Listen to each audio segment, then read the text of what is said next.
Hello students, आज हम बात करेंगे 11th कॉमर्स के सब्जेक्ट अकाउंट्स की। और स्टूडेंट्स, इसमें हम जो चैप्टर कर रहे हैं वो चैप्टर है बिल ऑफ एक्सचेंज का। आज हम बिल ऑफ एक्सचेंज के जिस एग्जाम्पल को आपके साथ डिस्कस करेंगे वो एग्जाम्पल नंबर है 14। तो एग्जाम्पल नंबर 14 को पहले आप बहुत ध्यान से रीडिंग कीजिएगा। एग्जाम्पल नंबर 14 में ये कहा गया कि 1 अगस्त 2017 में ए ने गुड्स सोल्ड किया 20,000 रुपीज का बी को। तो गुड्स कौन सोल्ड कर रहा है? गुड्स सोल्ड किया ए ने, किसको सोल्ड किया? बी को। और गुड्स का प्राइस है 20,000 रुपीज का। साथ में सीजीएसटी भी है और एसजीएसटी भी है 9% ईच, यानी सीजीएसटी का भी रेट 9% है और एसजीएसटी का भी रेट 9% है। इतनी बात क्लियर हो गई। एक बात है, सीजीएसटी और एसजीएसटी वहां पर अप्लाई होते हैं जहां सेम स्टेट होता है, जहां सेम स्टेट में आप सामान खरीदते और बेचते हैं। तो 1 अगस्त 2017 में ए ने सामान बेचा किसको? बी को 20,000 रुपीज का। साथ में सीजीएसटी और एसजीएसटी का भी रेट 9% है।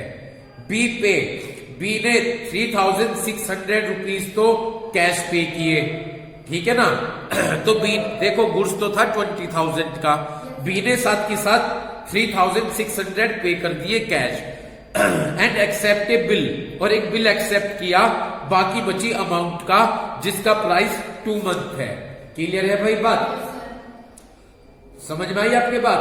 तो देखो, गुड्स तो बेचा था 20,000 रुपीज का, बी ने 3,600 इमीडिएटली पे कर दिए, ठीक। और उसके बाद उन्होंने कहा कि बाकी बची अमाउंट का उन्होंने क्या कर लिया? बिल लिख लिया। बिल लिखा गया और उसकी पीरियड कितना था? 2 मंथ्स का। समझ गए?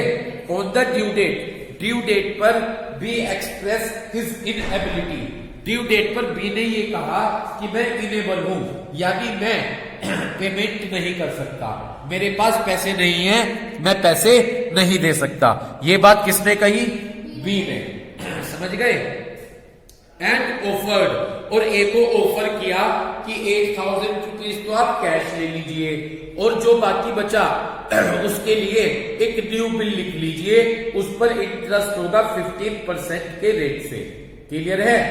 अब इसके बाद ये कहा गया कि ए ने एग्री, जल्दी आओ भाई।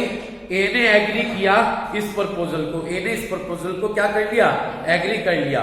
मैच्योरिटी पर इस बिल को बी ने पे कर दिया, बिल के पैसे बी ने क्या कर दिए? पे कर दिए। अब आपको यहां पर एंट्री करनी है ए और बी के यहां पर। समझ गए? थोड़ा क्वेश्चन में बहुत सारे पॉइंट्स कहे गए हैं, ये तो एक एक पॉइंट्स को कंसीडर करके आप इसकी एंट्री बनाते चलिएगा। ओके, सबसे पहले मैं फॉर्मेट बना लेता हूं। Journal entry in the book of A. पहले यहां पर मैंने एग्जांपल 40 लिख दिया और यहां पर लिखा जर्नल एंट्री। ओके, सबसे पहले किसके यहां पर जर्नल एंट्री बनाऊंगा मैं? ए है, ठीक, क्योंकि ए ने गुड्स सोल्ड किया है। ओके, अपना फॉर्मेट बना लेते हैं। फॉर्मेट हो गया हमारा date, okay, particular, LF, amount debit और अमाउंट क्रेडिट। इतनी बात क्लियर हो गई। उसके यहां पर अब इसके बाद किसके यहां पर एंट्री बनाएंगे? बी के यहां पर। तो हमने लिखा है यहां पर जर्नल एंट्री और लिख लिया बी। किसके यहां पर जर्नल एंट्री बनाएंगे? बी के यहां पर। ठीक है जी। तो अब यहां पर इस तरह से हमने अपना फॉर्मेट बना लिया। हमने अपना फॉर्मेट बना लिया, date, particular, LF, amount debit और अमाउंट क्रेडिट। यहां तक कोई दिक्कत हो तो बता दीजिए, स्टार्ट कीजिए। अब हम अपना एग्जाम्पल 14 स्टार्ट कर रहे हैं। चलिएगा, पहले एक एक लाइन पढ़ते चलिए और एंट्री पास करते चलिए। 1 अगस्त 2017 में ए ने गुड्स सोल्ड किया 20,000 रुपीज का, किसको? बी को। और साथ में सीजीएसटी भी है और एसजीएसटी भी है। तो सबसे पहले हम सामान बेचने की एंट्री करेंगे। इधर देखिए, ए के यहां पर तो हम गुड्स बेचने की एंट्री करेंगे और बी के यहां पर हम गुड्स खरीदने की एंट्री करेंगे। स्टार्ट करूं? तो सबसे पहले हमने डेट लिखी यहाँ पर 1 अगस्त। ए ने वो सामान किसको बेचा, तो बी रिसीवर है, तो रिसीवर को डेबिट कर दिया। तो देखिए हमने बी को डेबिट कर दिया, बी डेबिट, हमारे पास से क्या गया, गुड्स, जो जाता है उसे क्रेडिट कर देते हैं टू सेल्स अकाउंट। और सीजीएसटी है तो बेचते हुए आउटपुट वर्ड्स का यूज करेंगे, टू आउटपुट सीजीएसटी और to output SGST, to output CGST, to output SGST. यहां तक बात क्लियर हो गई। सेल्स में जाकर आप कितना प्राइस फील कर दीजिए, 20,000 रुपीज। तो सेल्स में तो आपने 20,000 रुपीज फील कर दिए। सीजीएसटी का रेट कितने परसेंट है, 9%। तो 20,000 का 9% 1800, 20,000 का 9% 1800, और इन दोनों का सम कर दीजिए, ये आ गया 23,600 रुपीज। यहां तक कोई दिक्कत है क्या, क्लियर? हाँ भाई क्लियर हो गया। इसके बाद अब हम क्या करेंगे, इसके बाद यहाँ पर तो बेचने की एंट्री कर दी, ए के यहाँ पर, बी के यहाँ पर किसकी एंट्री कर दी है, बी के यहाँ पर गुड्स खरीदने की। तो हम यहाँ पर क्या करेंगे, वही 1 अगस्त में इसके यहाँ पर गुड्स खरीदने की एंट्री करेंगे। तो वो एंट्री होगी क्या, परचेज अकाउंट डेबिट। इसने गुड्स खरीदा तो इसके पास गुड्स आया, जो आता है उसे डेबिट कर देंगे, लेकिन किस नेम से डेबिट करेंगे, परचेज। तो परचेज अकाउंट डेबिट। और भाई खरीदते हुए इनपुट वर्ड्स का यूज होता है, input CGST account debit, input CGST account debit. Okay, उसके बाद input SGST account debit, input SGST account debit, clear? उसके बाद टू, किसने दिया, वो गिवन कौन है, ए, टू ए। इसके यहां पर हमने ये एंट्री भर दी। परचेज में तो हमने 20,000 फील किए, इस 20,000 का कितने परसेंट, 9%। 1800 हमने यहाँ फील किए, 1800 हमने यहाँ फील किए, और 23,600 हमने यहाँ पर फील किए। तो इस तरह से ये हमारी एंट्री, पहली एंट्री बनकर तैयार हो गई। समझ गए? आगे क्वेश्चन पर मूव करें। अब अपने क्वेश्चन की आगे लैंग्वेज पढ़े।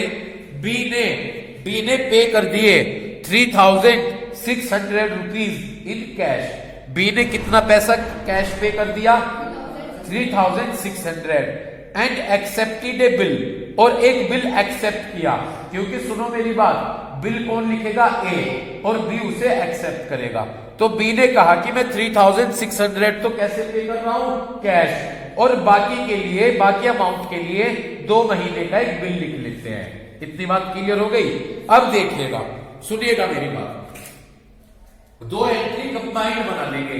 किसकी, एक तो पैसा, इसने तो पैसा रिसीव किया और उसने पैसा दिया, क्लियर है? एक तो उसकी और एक बी आर की। मुझे सुनते रहो, मुझे सुनते रहो, मुझे सुनते रहो, और सुनो, एक एक एंट्री बड़े आराम से समझ में आती चलेगी। 2 चीज की एक साथ एंट्री करेंगे। किस चीज की, एक तो पैसा कौन रिसीव करेगा, ए, और कौन देगा, और दूसरा बिल, बिल एक्सेप्ट करके कौन देगा, बी। तो इसके पास बिल आएगा और उसके यहाँ बिल दे देगी। तो 2 चीज की एक साथ इकट्ठी एंट्री बनाएंगे। स्टार्ट करूं भाई। तो अब ये जो एंट्री बनेगी, ये एंट्री हम बनाएंगे कौन सी डेट पर, अगस्त में। कौन सी डेट पर बनाएंगे, अगस्त 1 में ही। शुरू करो एंट्री बनानी। पैसा किसने दिया, किसके पास है पैसा, तो कैश जो आता है उसे डेबिट कर देते हैं। तो इसके पास कैश आया, कैश अकाउंट डेबिट।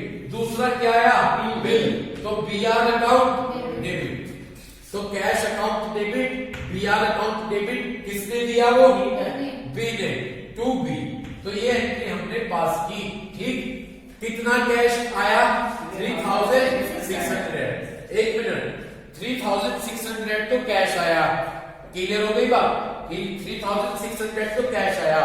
बाकी अमाउंट के लिए क्या लिखा, बिल। देखो टोटल अमाउंट कितनी थी, यहां बोर्ड पर फोकस करो, 23,600 तो कैश आ गया।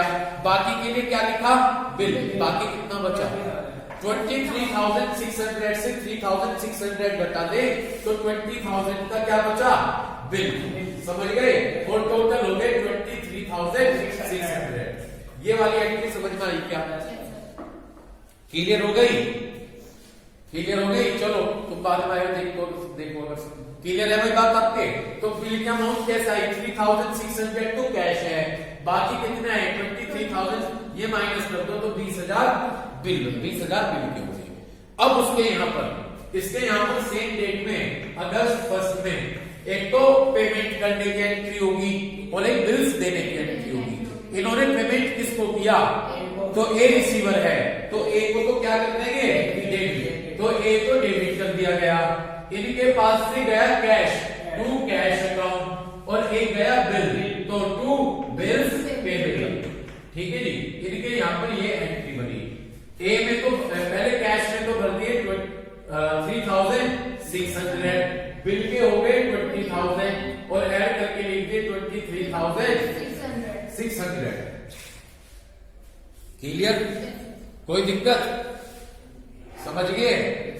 अब इसके बाद आगे चलिए, क्वेश्चन पढ़िए अपना। कुछ पूछना चाह रहे हो? आगे पढ़ो क्वेश्चन। यहां तक हो गया balance amount for 2 months. Clear है? मिल गई लाइन। इसके आगे ऑन द ड्यू डेट, सबको मिल गई क्या? On the due date, on due date पर B express his inability. Due date पर बी ने अपनी इनएबिलिटी बताई कि वो बिल का पेमेंट नहीं कर सकते। ठीक है जी, तो जब बिल की इनएबिलिटी बताई कि वो बिल का पेमेंट नहीं कर सकते, तो एंड ऑफर टू पे, ध्यान से क्वेश्चन पढ़ो। B express his liability to meet the bill. B ने ये कहा कि वो बिल का पेमेंट नहीं कर सकते। भाई आराम से, बहुत आराम से, हाँ कोई बात नहीं, बहुत आराम से। B express his inability to meet the bill. B ने कहा कि वो इनेबल है अपने बिल का पेमेंट करने के लिए। तो पहले इस लाइन तक करते हैं। वो इनेबल है ना, तो साथ क्या, जब इनेबल है बिल डिसऑनर्ड की एंट्री कर दो, बिल कैंसिल की एंट्री कर दो। जब बिल, इधर देखो, जब वो इनेबल है तो सबसे पहले बिल कैंसिल करो। जब बिल कैंसिल होगा तो ये B R account debit to B, इसको उल्टी एंट्री कर दो, तो क्या बनेगी? B debit to B R, और उसके यहाँ पर भी उल्टी एंट्री कर देंगे। समझ गए? ये किस चीज की एंट्री हो रही है? डिसऑनर, क्योंकि वो इनेबल है बिल का पेमेंट करने में। तो सबसे पहले अब आपने ड्यू डेट 2 महीने का बिल था, 1 अगस्त में 2 महीने जोड़ लीजिए। 1 अगस्त के बाद सितंबर, अक्टूबर, 1 अक्टूबर में 3 दिन जोड़ लीजिए, 4 अक्टूबर। तो 4 अक्टूबर में बिल कैंसिल करने की एंट्री करेंगे। तो यहाँ पर मैंने 4 अक्टूबर में बिल कैंसिल करने की एंट्री करी। यहाँ पर तो क्या बना दी? B debit to B R. ये बिल कैंसिल करने की एंट्री हो गई। बिल कितने का था? 20,000 का। ओके, इसी तरह से उसके यहाँ पर भी जाकर बिल कैंसिल करने की एंट्री कर देते हैं 4 अक्टूबर में। इसके यहाँ पर बिल कैंसिल करने की क्या एंट्री होगी? Bills payable account debit to pay. ठीक है जी, इस तरह से हमने 4 अक्टूबर में बिल को कैंसिल करने की एंट्री कर दी 20,000 रुपीज। मुझे उम्मीद है यहाँ तक एंट्री क्लियर हो गई होगी। क्वेश्चन पर दोबारा से आ जाए। बिल कैंसिल हो गया, B expresses inability to bill. तो बी ने ये अपनी बात बताई कि वो बिल का पेमेंट नहीं कर सकता, डिसऑनर कर दिया। एंड ऑफर, और ऑफर किया कि अब मैं 8,000 रुपीज कैश पे करूंगा और एक न्यू बिल लिखा जाए जिस पर कितने % इंटरेस्ट हो? जिस पर 15% का इंटरेस्ट हो। इतनी बात क्लियर हो गई। पहले वो कितने पे कर रहा है पैसे? 8,000 रुपीज। तो पहले तो 8,000 रुपीज पे करने की, पैसा कौन पे कर रहा और कौन ले रहा? तो ए के यहाँ पर तो पैसा मिलने की एंट्री करो और बी के यहाँ पर पैसा देने की एंट्री करो। कौन सी डेट पर? अक्टूबर 4। क्लियर है? 4 अक्टूबर में ही एंट्री करेंगे। पैसा किसने दिया? बी ने। किसको दिया? तो ए के पास पैसा आया, तो हम यहाँ क्या एंट्री बनाएंगे? कैश। ए के पास पैसा आया तो कैश अकाउंट डेबिट। किसने दिया वो पैसा? बी ने। तो cash account debit to B. कितना पैसा दिया? 8,000 रुपीज। ओके, तो इसके यहाँ पर तो हमने पैसा रिसीव करने की एंट्री बना ली, cash account debit to B. कोई दिक्कत हो तो बता दो। उसके यहाँ पर किस चीज की एंट्री बनेगी? पैसा पे करने की। 4 अक्टूबर जब ये पैसा पे कर रहा है तो पैसा किसके पास गया? बी। तो बी रिसीवर है, ए के पास। सॉरी, ए के पास पैसा किसके पास गया? ए। तो ए रिसीवर है, ए डेबिट कर दिया और इनके पास से गया कैश टू कैश अकाउंट, तो ए डेबिट टू कैश अकाउंट। कितनी अमाउंट? 8,000। मुझे उम्मीद है यहाँ तक आपके लिए क्लियर हो गया होगा। ठीक है भाई, अब वो साथ में क्या कह रहे हैं, पिछले पेज पर ही आ जाओ, वो कह रहे हैं कि 8,000 रुपीज तो कैश पे कर दिए जाएंगे और एक न्यू बिल लिखा जाए बैलेंस के लिए, जो बाकी बचा पैसा है उसके लिए क्या लिखे? बिल लिखे, और उस पर कितने परसेंट का इंटरेस्ट हो? 15% का इंटरेस्ट हो। एक मिनट, जो ये इंटरेस्ट कहा है, ये इंटरेस्ट ये नहीं कहा कि हमने कैश पे किया। इंटरेस्ट की जिन्होंने कल ध्यान से सुनाओ, दो एंट्री थी, एक तो कैश पेमेंट की, और जब कैश पेमेंट नहीं होता तो बिल के प्राइस में जुड़ जाएगा वो इंटरेस्ट। तो यहाँ पर इंटरेस्ट का पेमेंट कैसे नहीं है? इंटरेस्ट का पेमेंट कैश नहीं है। ओके, तो जब इंटरेस्ट का पेमेंट कैश नहीं है तो अब हम विदाउट कैश वाली एंट्री बनाएंगे, जब इंटरेस्ट कैश में पे नहीं होता। बनाओ एंट्री। ठीक, इसके यहां देखिएगा, अब तक तो मैंने एक एक स्टेप लेके चला, 8,000 तक पेमेंट कर दिया था। सबसे पहले हम किसकी एंट्री बना लें? इंटरेस्ट की। लेकिन इंटरेस्ट की एंट्री बनाने से पहले एक बात चेक कर लीजिए, इधर देखो कितनी अमाउंट बची। ठीक है ना, देखिए बिल कितने का था? बिल 20,000 का था, 8,000 उसने कैश पे कर दिए, तो 20 में से 8 माइनस करते हैं, 12,000 रुपीज बचे। कितने बचे? 12,000 रुपीज बचे। समझ रहे हो भाई? ठीक, तो अब इसके यहाँ पर हम एंट्री करेंगे 4 अक्टूबर में ही। ठीक है, इंटरेस्ट की। इंटरेस्ट कैश पे तो नहीं है, जब इंटरेस्ट कैश पे नहीं होता तो इसके यहाँ पर तो एंट्री बनाएंगे B debit to interest account. क्या एंट्री बनेगी भाई? B debit to interest account. समझ गए? कैश की अलग एंट्री है, यहाँ पर इंटरेस्ट कैसे नहीं है? कैश में नहीं है, तो विदाउट कैश इसकी एंट्री बनेगी B debit to interest account. देखिए कैसे निकालेंगे इंटरेस्ट। बिल की अमाउंट कितनी बची है? 20 में से 8 माइनस कर दिया, कितने बचे? 12,000। मल्टीप्लाई इंटरेस्ट का क्या रेट है? 15/100। और नया बिल कितने टाइम का लिखा गया है? 3 मंथ, तो 3/12। इतनी बात क्लियर हो गई? तो इस तरह से ये कैलकुलेट होकर आ जाएगी 450। यानी इंटरेस्ट का पैसा कितना है? 450। एक बार वो रिपीट करूंगा, यदि इंटरेस्ट कैश पे होता तो उसकी अलग एंट्री होती, यहाँ पर इंटरेस्ट का अमाउंट कैश पे नहीं है, तो जब कैश नहीं होती तो ये एंट्री हमने पास की। क्या एंट्री पास की? B debit to interest in account. अब उसके यहाँ पर जब इंटरेस्ट विदाउट कैश होता है, यानी कैश में पेमेंट नहीं होगा, तो क्या एंट्री बनेगी उसके यहाँ पर? Interest account debit, interest account debit to A. ठीक है भाई, और ये अमाउंट हमने भर दी 450। समझ गए? अब मैं बताऊंगा ऐसा क्यों किया है, बोलूं। ए ने अपने यहां पर, ए के यहां पर इंटरेस्ट कैश तो नहीं मिला, ए को इंटरेस्ट मिलेगा तो ए के लिए इनकम है, इनकम को क्रेडिट करते हैं, तो इंटरेस्ट को क्या कर दिया? क्रेडिट। और बी के लिए वो खर्चा है तो बी को डेबिट कर दिया, क्योंकि इंटरेस्ट कौन देगा? बी देगा। तो जब इंटरेस्ट बी देगा, बी के लिए तो वो एक्सपेंसेस है, तो इस बात को सोचकर बी को तो क्या कर दिया? डेबिट। और इंटरेस्ट ए के लिए इनकम है, मिलेगा, उसे क्रेडिट कर दिया। ऐसे यदि मैं बात करूं बी के लिए, बी के लिए इंटरेस्ट खर्चा है, इंटरेस्ट क्या है? क्योंकि वो इंटरेस्ट देगा तो इसके लिए इंटरेस्ट को डेबिट कर दिया, और ए के लिए वो इनकम है तो ए को क्रेडिट कर दिया। इतनी बात क्लियर हो गई? ठीक, क्लियर है? तो मैंने इंटरेस्ट की एंट्री कर ली। अब वहां पर आ जाओ, क्या कह रहे हैं क्वेश्चन पर, दोबारा से आ जाइए आगे। वहां पर ये लाइन, एक न्यू बिल लिखा गया बैलेंस के लिए, साथ में प्लस, देखो इस लाइन को अंडरलाइन कर लो, बैलेंस प्लस इंटरेस्ट। इसी बात को सोचकर हमें पता चला कि इंटरेस्ट के पैसे कैसे नहीं दिए गए? कैश में नहीं दिए गए। बहुत अच्छे, इसलिए इंटरेस्ट ये दे दिया ना, बैलेंस प्लस इंटरेस्ट, उसका बिल लिखा जाएगा। क्लियर है? आगे पढ़ो। ए एग्री, ए ने एग्री कर लिया इस प्रपोजल को, ए ने कहा कि ठीक है हम इस प्रपोजल से एग्री करते हैं। ठीक है, तो ए ने इस बात को कह दिया कि हाँ हम इस प्रपोजल को एग्री कर रहे हैं। आराम से बैठ जाना है ना। ठीक, ऑन द मैच्योरिटी, मैच्योरिटी पर बिल का पेमेंट हो गया।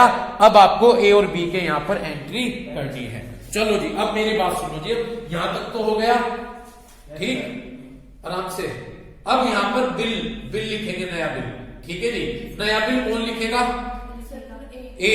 कौन एक्सेप्ट करेगा? एक्सेप्ट करके किसको दे देगा? ए को।